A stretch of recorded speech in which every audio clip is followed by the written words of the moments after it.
What on earth just happened? How did this team not even make it to the national championship game? How are we going to remember this team? We're going to dive into all of that on this quick live reaction show right here on Locked On Gamecocks. Our Locked On Gamecocks, your daily podcast on the South Carolina Gamecocks, part of the Locked On Podcast Network, your team every day.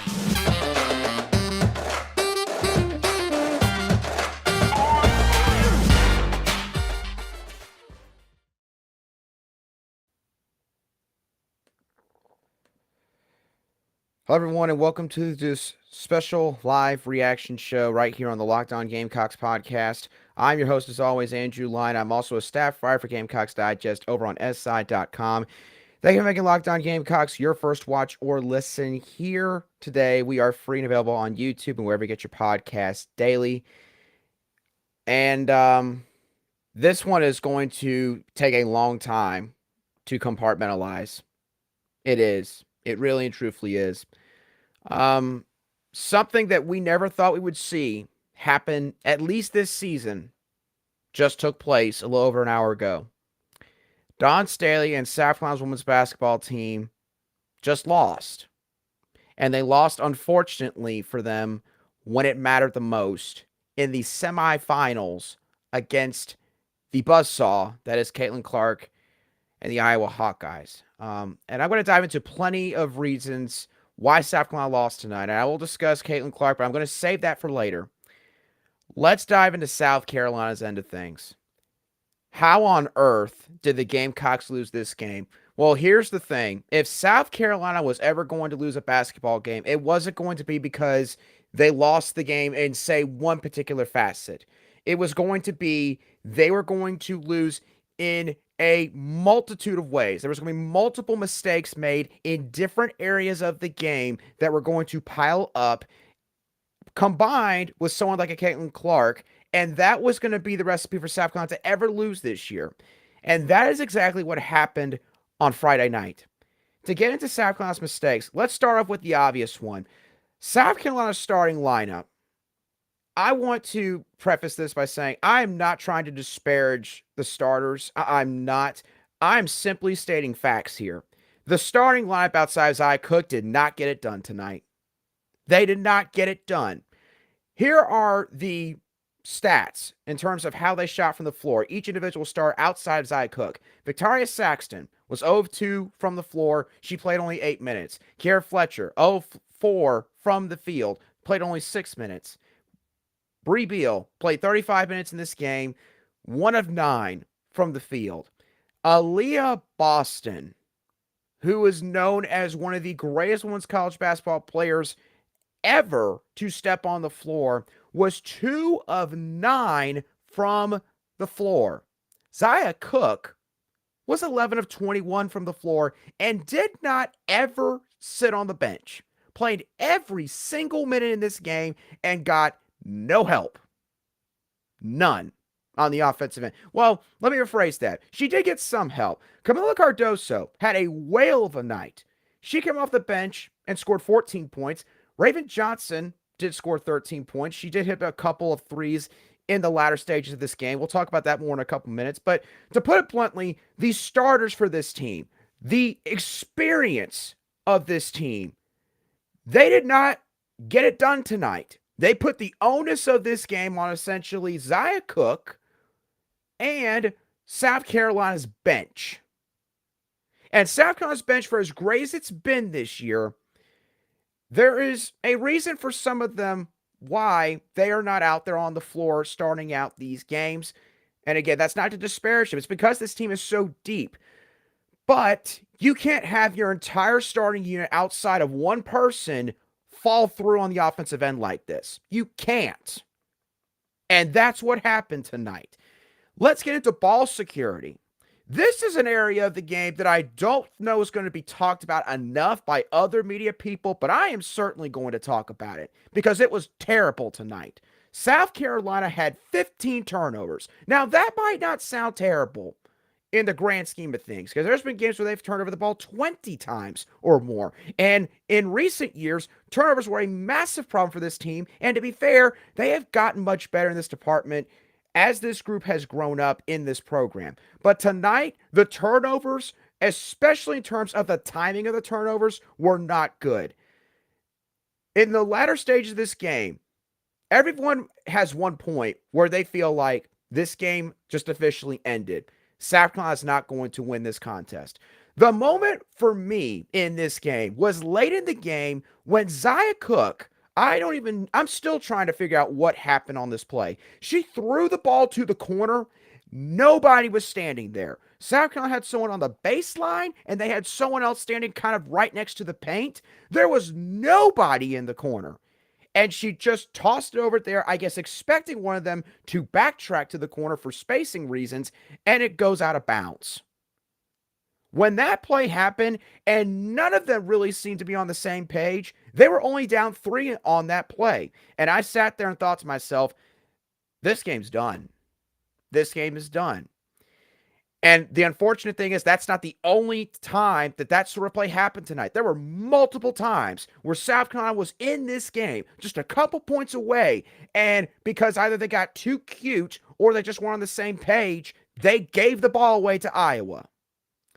Iowa's defense, not a bad defense, but certainly nowhere near South Carolina's level, unless you face a Caitlin Clark.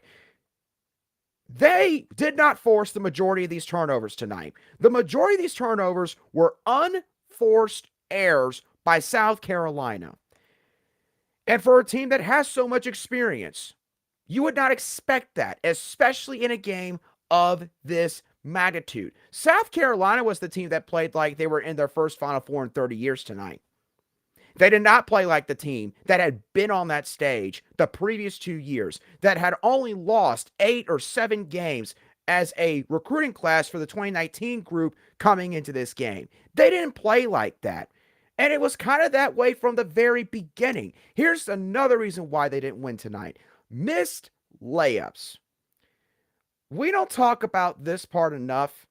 And I'm not going to try to make it out like we should have seen this coming all along, because South Carolina, for the longest time, their size has been a luxury. It has also been a big reason why they have won games.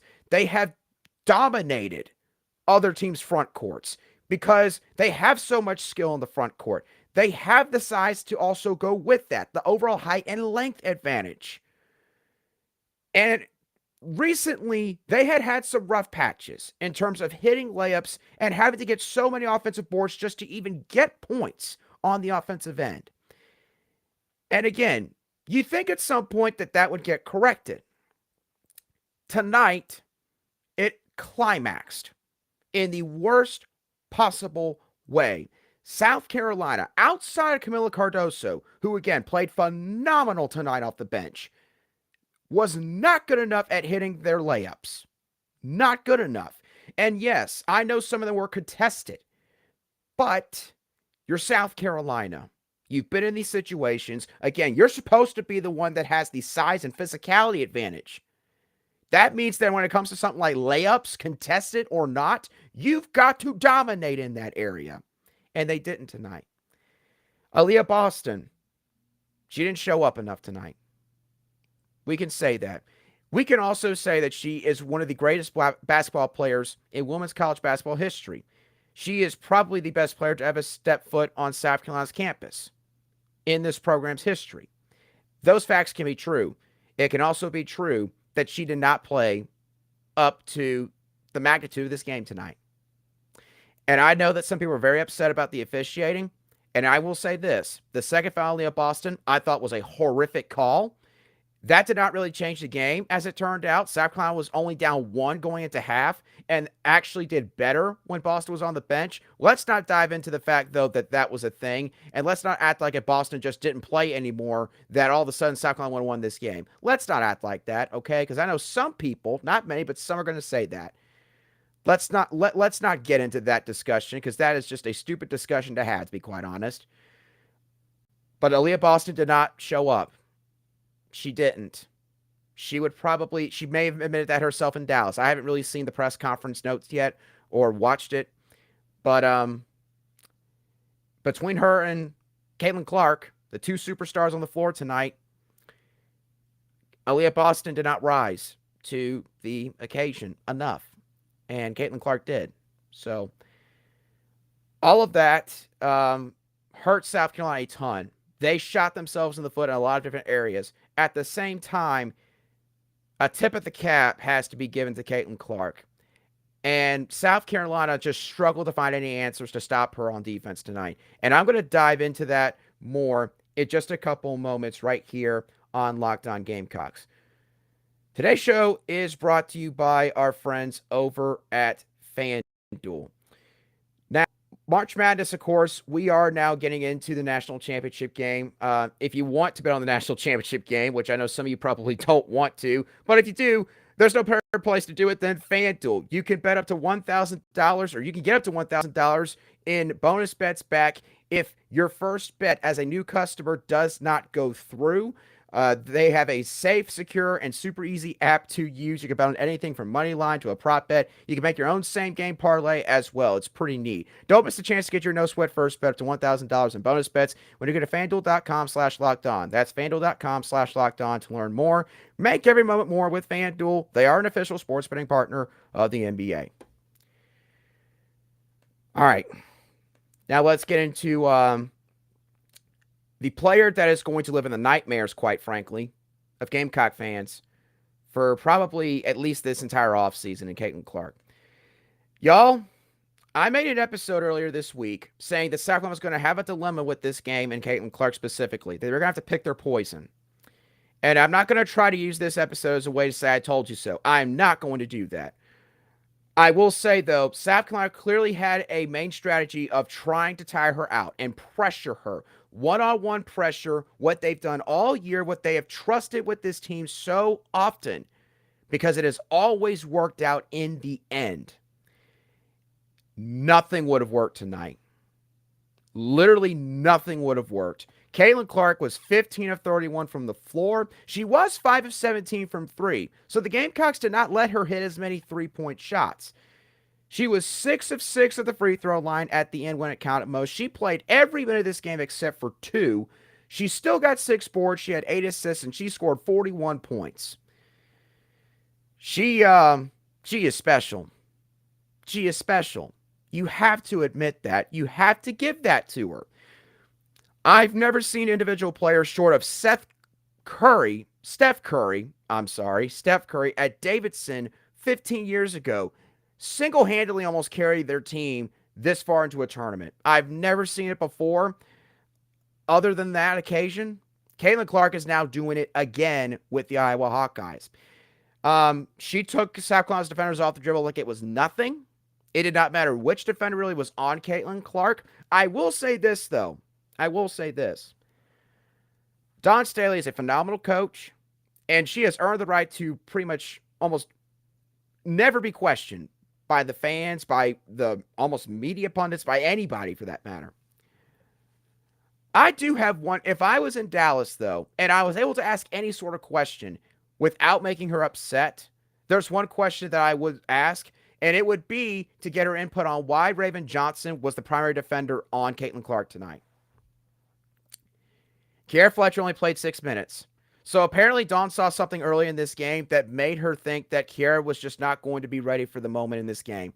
And that also is that also sucks to see, especially after what happened the last game, which was also not a great outing for Kiera Fletcher. Bree Beal, I thought, would be the primary defender on Caitlin Clark. She got her a lot early and got put back on her late. You know what that tells me, the fact she got put back on her late in this game when South Carolina was desperate for any answers? It's an omission or an admission that she probably should have stayed on her for the majority of this game, in my opinion. Bree Beal would not have kept Caitlin Clark from scoring probably 25-plus points, but doggone it, I don't think she would have gotten as many easy layups as she did. I don't think she would have. Some of those crazy NBA logo three-point attempts that she took, that she did make, maybe she misses one or two of those if a 6'1" Bree Beal is on her instead of what I believe is a 5'8" Raven Johnson, who gave up 4 inches in height to Caitlin Clark. That's not Raven Johnson's fault. She is essentially a true freshman, playing in her first ever Final Four, turned out to basically get all the minutes at point guard in this game, and Dawn Staley decided to have her play against Iowa's best player by far in superstar Caitlin Clark. Again, Caitlin probably still goes off tonight no matter who was on her. But Brea Beal, I feel like, would have had a better chance of at least, again, slowing her down enough. Because Caitlin Clark, time and time again, hit clutch shots in the second half when South Carolina cut that deficit down to 2, 3, 4 points. That's something that I would have asked Dawn Staley if I was there in person right now. But again, I'll have to go back and watch. We'll all have to go back and look and see if there was any explanation for that. Again, usually never question her on coaching decisions, but that is one that I thought was quite interesting in this game. Here's the other thing. South Carolina's front court, they could not stop the slip screen for anything tonight. They could not. There was so much attention being put on Caitlin Clark for obvious reasons. South Carolina's front court defenders got caught in a pickle. Sonano for the Hawkeyes, I mean, time and time again, free run straight to the basket, nobody sitting there. And again, when you play man-to-man defense or one-on-one defense like South Carolina does, because you are relying on that, and it has always worked for you, eventually you're going to face a team that, when you have a player as down as Caitlin Clark, they're going to find a way to expose the fact that you play so much one-on-one. And that happened here with Camila Cardoso, Aliyah Boston. Nobody really could stop that slip screen consistently. And again, they probably would have still gotten it a few times tonight, but it just felt like that even after the first couple times, South Carolina never quite adjusted well enough to it. Just never did. Another thing I didn't bring up earlier, going back to South Carolina and their end. The three-point shooting. Iowa is not the first team to decide we're going to just sag off and we're going to let you do what you want in terms of shooting the basketball. It was quite egregious, though, just how much they did let off of South Carolina's Bree Hall and Raven Johnson specifically. It worked for them for the majority of this game. Bree Hall was 1 of 4 from three-point range. A bit surprising. She is usually a lot better, especially when she is wide open. Zia Cook only had 3 three-point attempts. Would have been another question that I would have had. Why were there not more set plays for 3 from Zia Cook? Why were there not more of those kind of plays called tonight?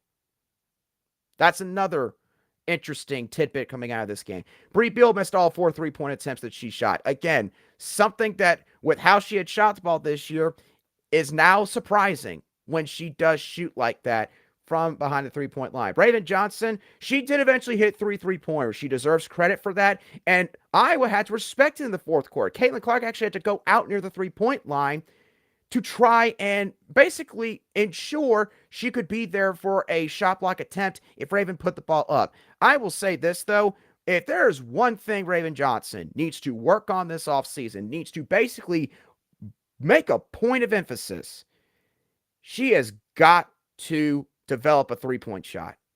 She may already have it. In a way, she kind of does. But she needs to be practicing three-pointers every time she practices, whether it's by herself or with the team. She's got to get three-point shots in. This next season, we've got to have a three-point shooter step up. And that leads me to my next point. It's a good thing Malaysia Fulwiley is coming to South Carolina, because you know something? I'm not going to sit here and act like that Dawn Staley and this coaching staff need to completely tear up their game plans in terms of how this offense has been run for the last several years and just start all over again. I am not going to say that. But you have got to get more balance on this team in terms of shooting. You finally had a game where the front court could not hit every single layup that they put up. And at the same time, you had most of your players not hit their three-point shots. You got the 2 absolute worst-case scenarios playing out tonight on offense. So good thing Malaysia Fulwiley is coming. Good thing Tessa Johnson is coming. I'm not going to make that out like, we're not going to miss the players that are going to be leaving from this team. And we'll find out over the next 48 hours officially who's leaving and who's coming back out of the senior group. Victoria Saxon and Kara Fletcher, I think that neither of them can. Both exhausted all their eligibility completely. Everybody else is eligible to come back, as far as I know. But yeah, this team has got to be better shooting the basketball. It has to. Teams have finally, because this strategy was employed a lot, it almost got them multiple times, admittedly, before this Iowa game ever took place. And again, tonight, it just finally, it caught up to them. So you don't have to completely shred the offensive playbook, but you have got to add three-point shooting specialists, or at least weapons, to your team. People that are going to be quite respectable from that area, to where defenses will have to stretch out and can't just always double team your front court players. Gosh knows if South Carolina had that this year, there's no way they would have lost. But I digress. Last thing I'll say about their miscues from Friday night. Now, last thing for this live reaction show, we're going to talk about the perspective on this team. And we're going to talk about, what our takeaway should be for this season. I'll dive into that in just a couple moments right here on Locked On Gamecocks. But first, this special live reaction show is also brought to you by our friends over at Built Bar.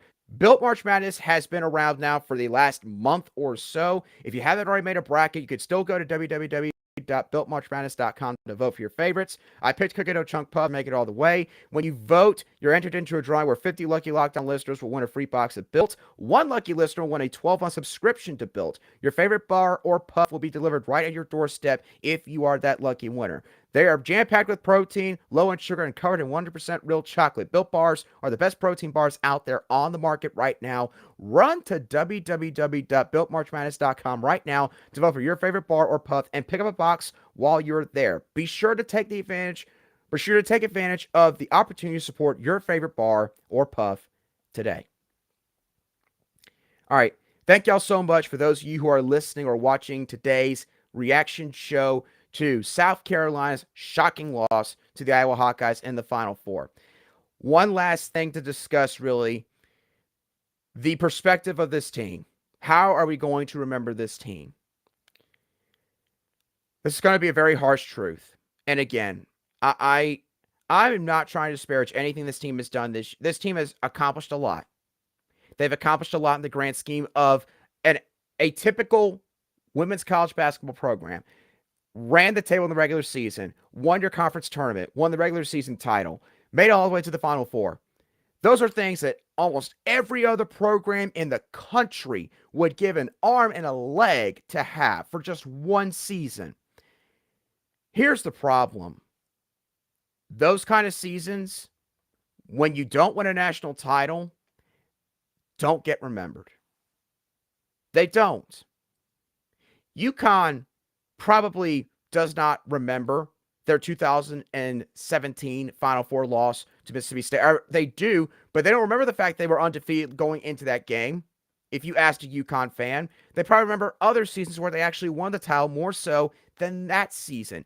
Tennessee fans, Pat Summitt teams that may have gone into the Final Four undefeated, that lost. Those teams, nationally especially, they don't get remembered. They just don't.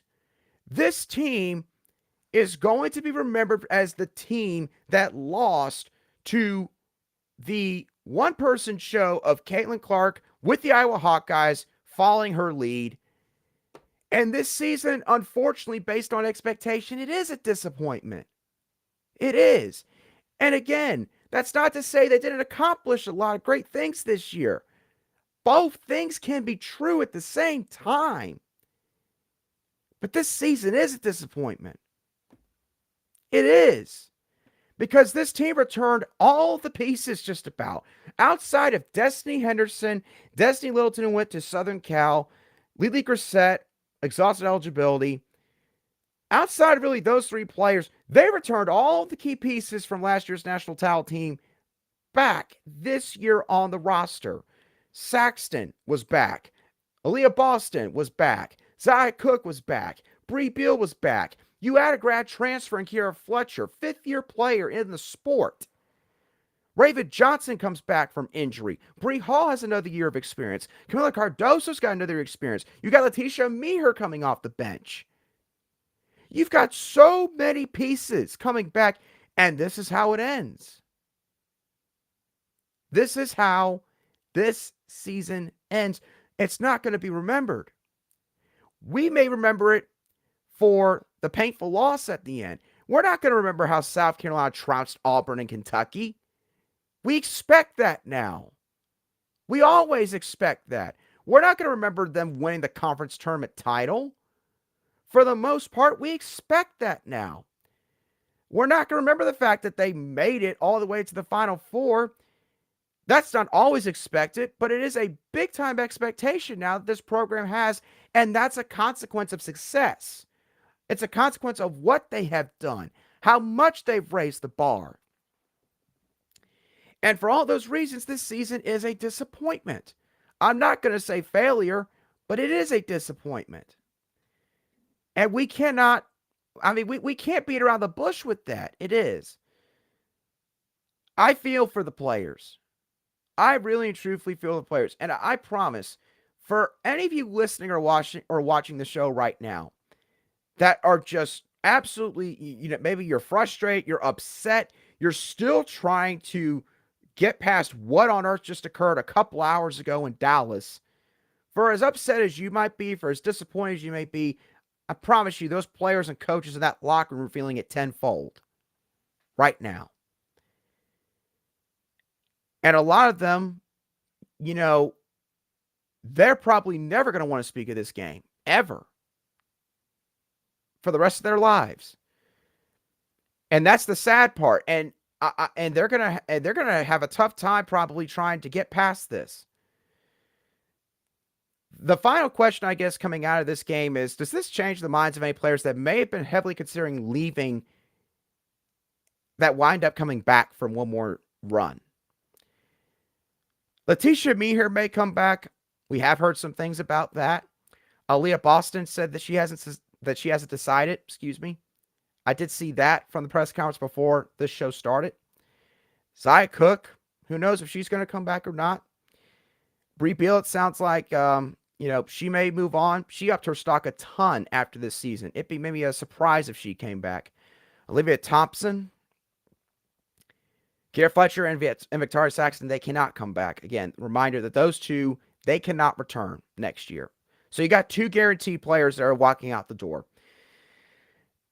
And again, I would say it's more than likely Bree Beal leaves out of that trio, especially of her, Zia Cook, and Aliyah Boston. Zia Cook and Aliyah Boston could have a lot of NIL opportunities if they did come back. They could. And admittedly, compared to WNBA salary, it would probably pay better. That is something to consider, but at the same time, this team's going to have a different feel next year. And you also wonder, if they did come back, a lot of them, how much pressure they're going to put on themselves to such an unhealthy degree, trying to make it back to the Final Four and winning it all. Because here's the thing, next year, UConn's going to be the team. I'm going to say it right now, and I know some of y'all are not going to like hearing that, but it's the truth. AZ Fudd's going to be back for them. Paige Beckers is going to be back for them, both of them fully healthy.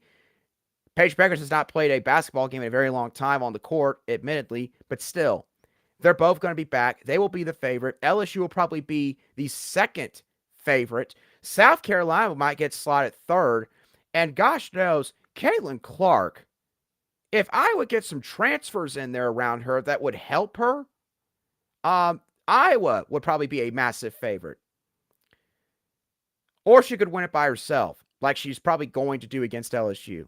So, a disappointing end to, at the end, you have to classify as a disappointing season. Again, a season that had plenty of accomplishments. But again, accomplishments that are expected in this program now. It's ingrained in this program's DNA to accomplish what they did. And it's not the way that they wanted this game to end, or the season to end. But Caitlin Clark had other ideas. So, I hope that this show helps. I know that, again, there's probably a lot of us that is going to take days for us to get over this game. I'm going to try really hard to probably just get out of the house tomorrow, do whatever I can to get this game off my mind. I would highly encourage the rest of you all to do the same. Thank you so much for tuning in, listening, watching this live reaction show. Again, if you want more content from the Locked On Gamecocks podcast, you can feel free to subscribe to the YouTube channel. You can also give us a follow wherever you get your audio podcasts daily. And also, if you got Gamecock friends or family members who are massive Gamecock fans, you can spread the word to them as well if there's any way that you want to help out the show. But again, you're already helping out enough by tuning in and listening or watching to this show. So again, thank y'all so much. Still, what a day. What a day for all the wrong reasons, unfortunately, for South Carolina's women's basketball team. I will catch y'all on the next show of the Locked On Gamecocks podcast.